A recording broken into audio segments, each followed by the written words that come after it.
Hey YouTube, John Doe here. I know it's been a while since I made a video. This video has been the biggest hassle of my life to make. I've been working on it now for approximately 2 hours, and every time I get like 5 minutes into it, it wants to cut out. So I'm going to try to get through this pretty quick, but no promises.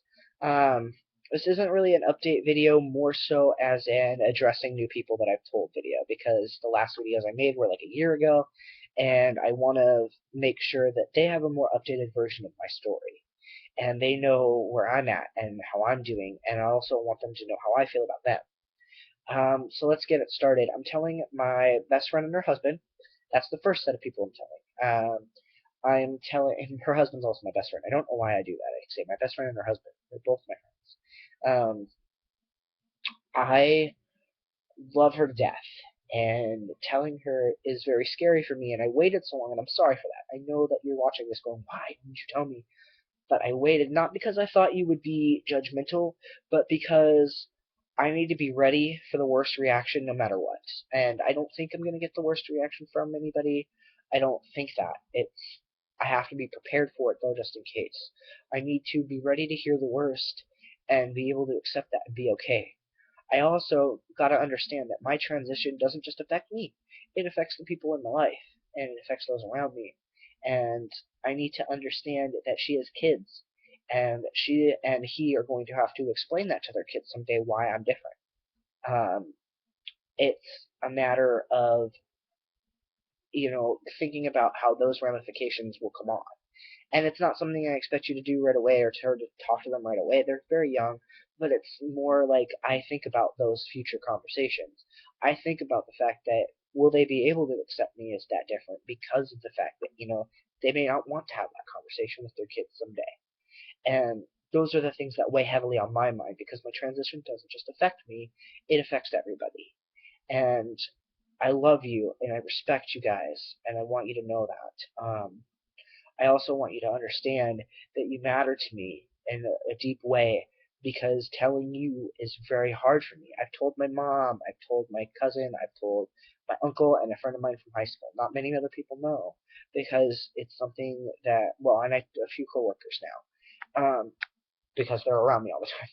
But it's one of those things that like I told them because I needed a support system and because I could bank on the fact that their reactions would be mostly positive and I could get their acceptance. I was prepared for the worst from them, but I also knew that I didn't have to worry about it.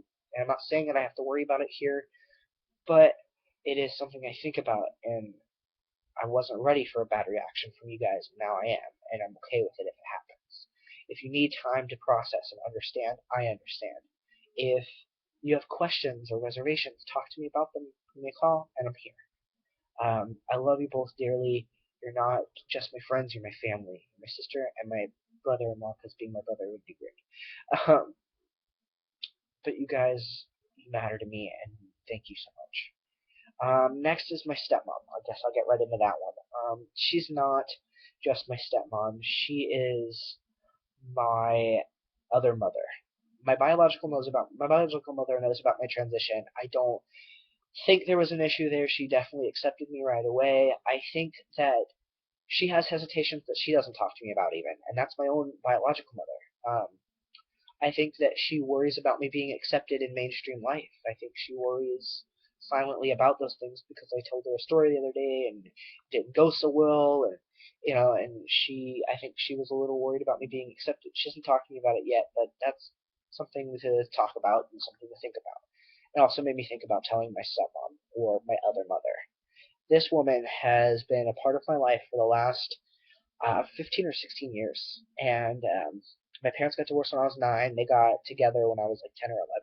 So 15 or 16 years. And she's more than just my stepmom. She's my mom because of the fact that she's somebody I respect, I look up to, and I admire. She doesn't beat around the bush. She tells it like it is. She's very open and honest and blunt with people because there's no need to hinder that. And I'm not like that. I'm very much like, it's okay, it's a big deal. And, she's very like, oh, it's a big deal, and I'm going to tell you about it. And I respect that so much, and I love that about her, and I want to be like her in that way. I want to be just like that. I don't tell her enough how much she means to me at all. I didn't even call her on Mother's Day, and that was pretty terrible. I feel absolutely awful. So sorry. Um, I guess this kind of explains why I've been a little bit more distant to both these people, both these groups. It's I've really been trying to figure out myself, to figure out interacting with others, and I'm sorry that that had to affect you guys. But back to my mom, my stepmom, my other mom. She, uh, my dad, it wasn't the best dad in the world, and he knows that. He's probably gonna watch this and be a little irritated that I said that, but he knows it. And she was there for me when he wasn't. She was there for me and on my side when he wasn't. My dad is the type of dad that still rolls his eyes when I talk about being gay. He also is the type of dad that is like, I love you and I accept you because you're my child. I don't really like what you're doing. I don't accept that. I don't think it's the correct way to do things. I don't really like being gay, but I love you and I accept you because you're my child. And she loves me and accepts me regardless of whether or not I'm gay, and being gay doesn't matter to her at all. She's been there for me to drive that into his head all of my life. And she's always said, I don't care what you do, as long as the police don't bring you home. And that's something that I've kind of always lived by because it meant something more to me than that. Like, I don't just be who you are and don't take any crap from anybody. Don't like not really don't take any crap from anybody, but don't not be who you're gonna be. Do whatever you want to do. Just don't get yourself in trouble. And that's always kind of been her mantra to me, and it's her way of kind of saying like I'm gonna love you regardless, and I love that about her. And I don't tell her that enough. And they've been so proud of me lately. Like that's why telling you is so hard because they've been texting me lately and saying how proud they are of me because I'm in school and doing good. I get my associate's degree this Sunday. Associate's degree. I can say that word. Um, I get that this Sunday, or well, this Monday, and they've been talking about how proud they are of me and how good I've been doing, and to the idea of taking away any of the pride that she's put in me, any of the good feelings that she's had towards me, scares the crap out of me and absolutely tears me apart inside because she's always been on my side, and to think that she might not be this time scares the crap out of me. So that's why I've waited so long. I don't expect you to be like that. I don't expect you to cut me out of your life. I expect there to be reservations. I expect hesitation and questions. And please bring them on. I'm here for them. But I have to be prepared for that, and I haven't been. I don't know if you remember, but I told you a year ago I needed to talk to you about something, and I didn't. I chickened out.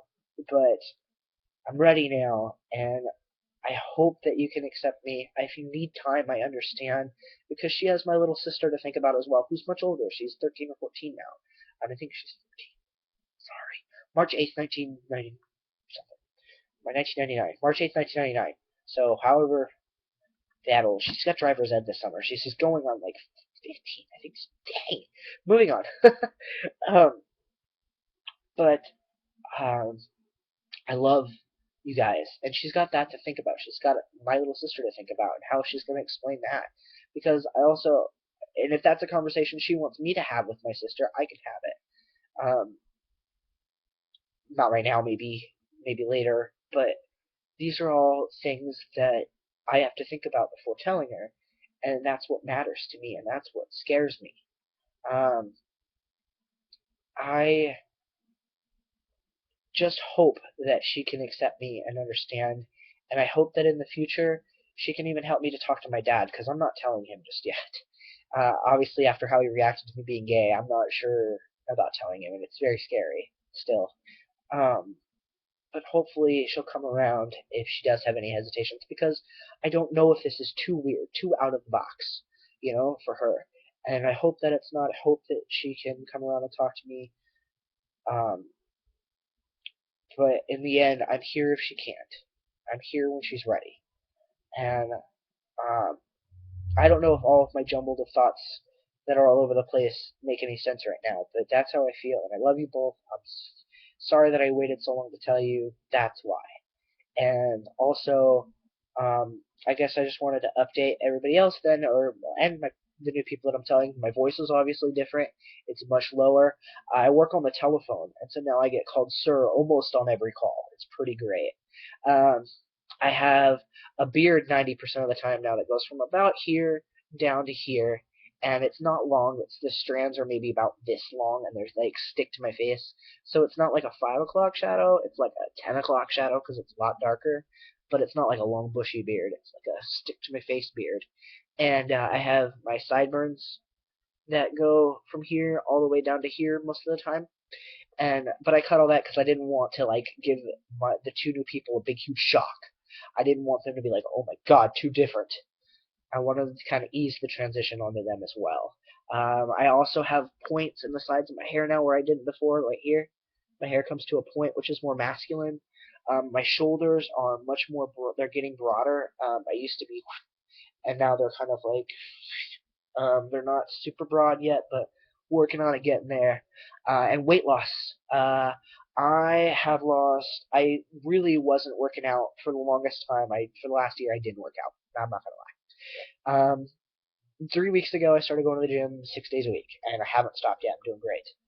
Um, I lost 12 pounds in 3 weeks. In the last 3 weeks, all I'm eating is chicken, egg whites, and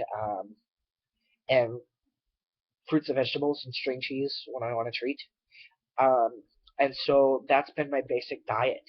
At the gym, I do 40 minutes on the treadmill, 40 minutes on the bike, and then I swim for an hour. So that's what I'm doing for a workout. That's how I'm getting stuff done. For anybody else that watches my videos and wants to keep track of that, that's where that's going. And I'm excited about it. I'm pretty happy, and I'm getting there.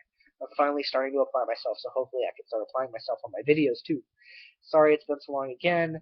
Um, Mickey's also here. He's been kind of featured in my videos so far, so he says hello and goodbye.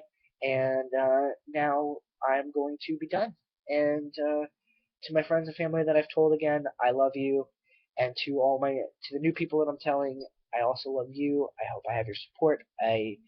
If you're ready, let me know. If you have questions, let me know. I'm here. Bye.